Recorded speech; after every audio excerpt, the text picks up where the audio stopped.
Associação Futebol Município Ermera, AFME, Campeonato Copa AFME, Tinan Rua no Lores Sin Rua.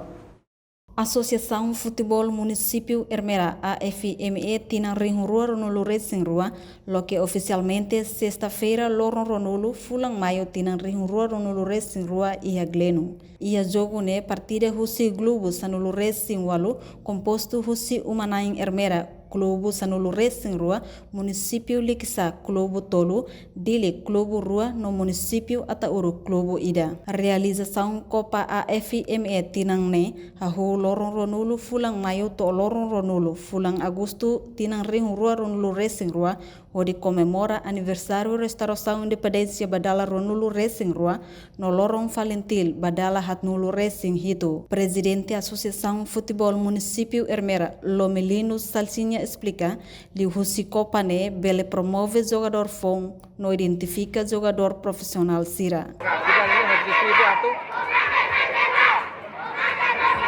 Seleção do jogador e ao mesmo tempo o clube se preparação para a terceira divisão, ele prepara ser uma equipa rodeada, no most belemos a oportunidade de ser a seleção do jogador.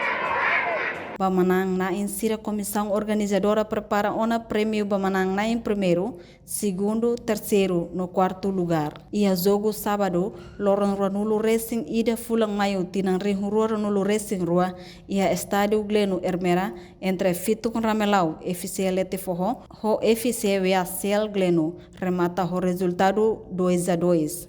Dia quando vai jogo né, me sinto contente tampa tempo me determina jogo ikus, tapi kami sinto contente no orgulho com o jogador equipa no hampir kata jogo turmai kami equipa se akazang na pating atau bele compete ada malo atuna.